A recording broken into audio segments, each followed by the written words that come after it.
ये जो स्टेटमेंट आई और पाकिस्तान, तुर्की और मिस्र के रोल का जिक्र हुआ, आपकी इस हवाले से क्या असेसमेंट है और क्या देखते हैं आउटकम्स? देखिए मलिक साहब, आपने अपने इंट्रो में सारी चीज़ को बड़ा खूबसूरत तरीके से मिनिमम अल्फाज में लेटेस्ट सिचुएशन को कवर तो कर दी है। अभी हमने यही देखना है, एक खबर ये थी कि ओमान के फॉरेन मिनिस्टर ने भी एक स्टेटमेंट दी थी कि जल्दी हम फार्मूज के ऊपर किसी बात के ऊपर पहुंचेंगे। तो मैं अल जज़ीरा सुन रहा था, तो उस टेलीविज़न नेटवर्क पे वो कह रहे थे कि शायद अभी वो कहते थे क्लियर हम नहीं हैं, ये जो आप बात कर रहे हैं ये ज़्यादा अथेंटिक लगती है कि इसमें पाकिस्तान तो पहले भी ईरान और अमेरिका के रिलेशंस को बेटर करने में मुलव्वस रहा। ईरान और सऊदी अरेबिया के अंदर भी रिप्रोच में पाकिस्तान की एफर्ट थी, और अभी भी सारे मुस्लिम ब्लॉक से मिल के पाकिस्तान की ये एंडेवर है कि किसी तरीके से ये एस्केलेट ना हो। तो लेकिन अभी हमने देखना ये है कि देखें, अमेरिका को कुछ स्पेस चाहिए, एग्ज़िट स्ट्रैटेजी वो बना के नहीं आए थे, वो एक विशफुल थिंकिंग पे आए थे कि रिजीम चेंज एक बंदे से हो जाएगी और उसके बाद हमारा उधर कोई पूडल हम बिठा देंगे और जो कुछ हम कहेंगे वो करेगा, वेनेजुएला की तरह मुल्क चल जाएगा। ये तो मिसफायर हुआ। जहाँ भी ये गए हैं इन्होंने ये नहीं सोचा कि इसका अंजाम कैसे होगा। आप वियतनाम लें, आप देख लें, अफ़गानिस्तान देख लें, बाकी जगह के ऊपर भी मजबूरी में भागे हैं। तो इसलिए अभी भी खदशात तो दूर बिल्कुल नहीं हुए, और ख़ुसूसन उससे और कंपाउंड इससे हो गए हैं कि ईरान ने तो नेगेट किया what Trump is saying. Trump ये कह रहा है कि मैं 5 दिन, चूँकि आज आपने सुनी होगी कि बिल क्लिंटन का भी एक पॉइंट ऑफ व्यू आया है और उसने कहा ये कैसे 48 आवर्स का आपने ये दे दिया है, और मतलब है कि इसका मतलब ये होगा कि पूरी दुनिया तबाही की तरफ चली जाएगी, और उसकी वार की वार्मथ जो है वो आप ऑलरेडी अमेरिका और यूरोप में महसूस हो रही है। तो इसलिए तो अभी जब उन्होंने भी कहा है कि ये गलत बात है कि हमारे साथ इन टच हैं और स्टेट ऑफ हार्मूज को खोलने, या हमने बड़ी को पॉजिटिव बातचीत उनके साथ की है, तो मुझे फिर वो ख्याल आता है सेकंड वर्ल्ड वार में जब अमेरिका ने पूरी एफर्ट की कि जापानीज़ हर सिटी को तबाही और बर्बादी के साथ लगे रहे, कुछ भी नहीं हुआ और जापान ने सरेंडर नहीं किया। और फिर इन्होंने ये किया था, चूँकि इनके अंदर वो आग लगी हुई थी पर्ल हार्बर पे जो 41 में अटैक हुआ था, तो उन्होंने अगले 2-3 सालों में न्यूक्लियर बनाया और उन्होंने कहा और कोई हल नहीं है, एक सुपर पावर हम शिकस्त तो कबूल नहीं कर सकते, and then they use the nuclear in 1945। तो मैं ये कहता हूँ अल्लाह ना करे वो सिचुएशन आए, लेकिन जिस तरीके से ईरान अपनी जगह पे कायम है और वो कहता है स्टेट ऑफ हार्मूज, आज सुबह बिल क्लिंटन ने भी कहा कि स्टेट ऑफ हार्मूज इतनी जल्दी तो क्लियर नहीं होगी, उसमें तो माइंस हैं, उसके अंदर तो इनके मिसाइल सिस्टम साइडों पे लगे हुए हैं, उसमें तो कोई बोट आएगी तो वो तबाह कर देगी।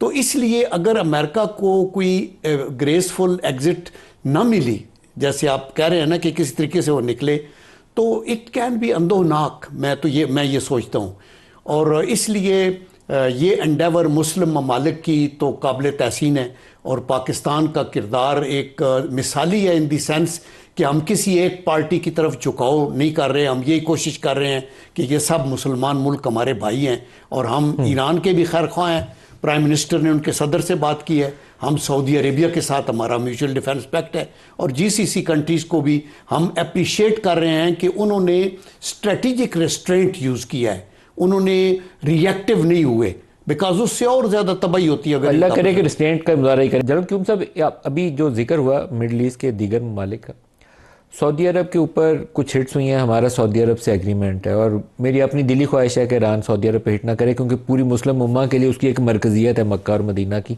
वहाँ पे इशूज़ पैदा होते हैं। इसराइल और यूएई के ताल्लुकात में बहुत कुर्बत है, और यूएई के अंदर बहुत ज़्यादा टारगेट्स को उन्होंने हिट किया। बहरीन के अंदर बहुत बड़ा उनका अड्डा है, बहरीन के अंदर उन्होंने बहुत ज़्यादा मिसाइल मारे हैं। कतर इस वक्त अमेरिका से पीस नेगोशिएशन कर रहा है, कतर और ओमान, लेकिन कतर के अंदर उन्होंने अल अदीद एयर बेस के अंदर हिट किया। अब ये कोशिश भी किसी को करनी पड़ेगी कि इनमें से कोई जवाबी कार्रवाई के लिए, ख़ास तौर पर मुझे यूएई का खदशा पैदा होता है कि यूएई की तरफ से कोई इनिशिएटिव ना ले लिया जाए। इसके ऊपर आपका क्या तजर्बा? देखें, ये बात आप ठीक कह रहे हैं कि यूएई टोटली अलाइंड इसराइल के साथ। Unfortunately this is so unfortunate, you know कि पीछे यमन में भी इन्होंने जाके तो कुछ यमन, सुडान, सोमालीलैंड, हर सब जगहों पे इंटरेस्ट दिस और ये वो शेख जायद जब थे ना तो बात और थी। अभी ये जो न्यू लीडरशिप है इसको आई डोंट नो, आप देखें उधर मोदी का मंदिर भी बनाया, उधर इजराइल के साथ बिल्कुल हैंड इन ग्लव, लगता ही है कि वो भी एक्सटेंशन उधर इजराइल की बने हुए हैं। तो ये एक बदकिस्मती है, लेकिन they dare not attack Iran, because Iran का और उनका कोई मुकाबला नहीं है, और फिर वो ईंट से ईंट बच जाएगी बहुत ज़्यादा। ये अभी तक तो उन्होंने जो कुछ किया है ना, तो एक ख़तरा ये भी है कि बाकी तो शायद इनका देखें, यूएई में अभी मसलन दुबई के पास वो तेल शेल भी नहीं, अबू धाबी के पास है, और बाकी तो इनका सर्विसेज और फॉरेन इन्वेस्टमेंट और ट्रेड और इकानमी। अभी तो तकरीबन ब्रिटेन के मैं देख रहा था कि 3 लाख जो लोग उधर काम कर रहे थे मुख्तलिफ, 1 लाख तो वापस चले गए, और इसी तरह और लोग भी उड़ गए। यहाँ जो हमारे पाकिस्तानी इन्वेस्टर्स थे जिन्होंने बहुत बड़े बड़े प्लाजे लिए हुए थे, सारे खाली हो गए हैं, रेंट नहीं रहा, कुछ भी नहीं रहा, तो इनकी इकानमी तो बैठ रही है। लेकिन मेरे ख्याल में यूएई को ये रियलाइज़ करना होगा, and I hope they do that, कि मुसलमानों की ताकत इकट्ठा रहने में है। आप इजराइल जिसने गज़ा में क्या कुछ नहीं किया, और मोदी ने बाबरी मस्जिद तबाह की, कश्मीरियों पे जुल्म किया, मुसलमानों पे जुल्म हो रहा है, गुजरात में मुसलमानों को जलाया, आप उसको भी जफियाँ शफियाँ डाल रहे हैं और वहाँ मंदिर बना रहे हैं और उनका भी वो कर रहे हैं। तो what do you want to achieve in the long run? ये उनके फ़ायदे में बिल्कुल नहीं होगा। इस वक्त देखें, जो दूसरी जंग अजीम शुरू हुई थी ना, तो उस वक्त एक हिटलर था जिसने ये कहा कि उसने पहले ऑस्ट्रिया, फिर यूगोस्लाविया, फिर पोलैंड के ऊपर हमला कर दिया, तो दूसरी जंग अजीम शुरू हुई, जो उसका नतीजा न्यूक्लियर में निकला।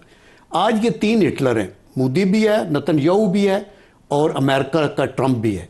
अमेरिका के अंदर भी ओपिनियन डिवाइडेड है। Of course more than 50% people से कि ये गलत, आपने गैर कानूनी, अभी वो कह रहा है, मैं आपके मसलन अल्टीमेटम जो दिया है उसमें बिल क्लिंटन वो कह रहे थे कि ये अनलॉफुल है कि आप जाके उनकी रिफाइनरी तबाह करेंगे। ये यूएन का ना चार्टर इजाज़त देता है, ना कन्वेंशंस मुख्तलिफ इजाज़त देती है। तो जब आप इंटरनेशनल लॉ को जूते की नोक पे रखेंगे, आप देखिए स्पेन की लीडरशिप ने क्या कहा, we can't violate the international law जिसने हमें प्रोटेक्शन दी हुई है, हमारी सोवरेनिटी को बरकरार रखा हुआ है।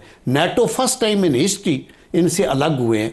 तो अभी डर यही है कि ये अपनी फेस सेविंग के लिए कोई ऐसा गलत कदम ना उठा जाएं जो इन्होंने पहले भी उठाया। अब देखिए, जो इराक ईरान वार हुई थी उसमें भी इराक के साथ ये थे, और केमिकल वेपन्स इस्तेमाल हुए अगेंस्ट ईरान। उसमें सद्दाम के साथ मिलकर ईरान से लड़ रहे थे। हाँ, ईरान से बाद में सद्दाम को मारने चले गए, फिर उनको मारने चले गए। जनरल क्यूम साहब, यूरोप का अलहदा होना और दूर खड़े रहना, स्टारमर को उन्होंने उसका जितना रिडिक्यूल कर सकते थे वो भी किया, लेकिन वो इस मसले के ऊपर कुछ पीछे हटे रहे। आपको लगता है कि ये इत्तेहाद नेटो वाला टूटता नजर आता है आपको? क्या देखिए, जो तारीख गवाह है दुनिया की कि जंगों से मसाइल हल नहीं होते, लेकिन माजी में first world war, second world war, इसमें यूरोप भी इन्वॉल्व रहा पूरा, और रशिया को भी इन्वॉल्व किया, ऑटोमन एम्पायर ख़त्म हुई। तो मेरे ख़्याल में अभी यूरोपियन कंट्रीज़ के अंदर लोगों ने अवेयरनेस के साथ अभी समझना शुरू किया, लीडर्स ने भी, कि हम ऐसे टूल्स के तौर के ऊपर एक वार जिसको, जो कि इलीगल है, even Americans themselves are saying, और वहाँ के लोग जो इनकी अपनी पार्टी के लोग हैं, सैंडी बर्नर्स टाइप, और आप देखें कि ये ब्रिटिश में भी जॉर्ज कैलेवे एंड एवरीबडी, बहुत से सेन एलिमेंट्स ये कह रहे हैं कि ये आप गलत कर रहे हैं। तो इसलिए स्टारमर का ये स्टांस जो है, दिस इज़ वेरी गुड, कि भाई हम इसी तरह वो नहीं जाना चाहते। स्पेन का भी मैंने आपको बताया। तो इसलिए मेरे ख्याल में ये फूट तो डल रही है। मुझे याद है एज ए सेनेटर मैंने नेटो की कुछ मीटिंग्स अटेंड की, नॉर्वे में इनकी एनुअल गेट टुगेदर होती है 28 कंट्रीज़ वगैरह। तो वहाँ भी अफ़गानिस्तान पे जब बात हो रही थी तो मैं खड़ा होकर बार बार कह रहा था कि जी 3 मिलियन या 4 मिलियन रिफ्यूजीज़ हैं हमारे पास, और हम हार्ड हिट हैं, हम फ्रंट लाइन के ऊपर हैं। तो उसमें भी कुछ आवाज़ें ऐसी थीं जो कहते थे कि यस, इस जंग का से हमें कुछ हासिल नहीं होगा, और अल्टीमेटली यही हुआ। तो अभी तो खुल के आ गए ना नेटो वाले सामने। बिल्कुल सही।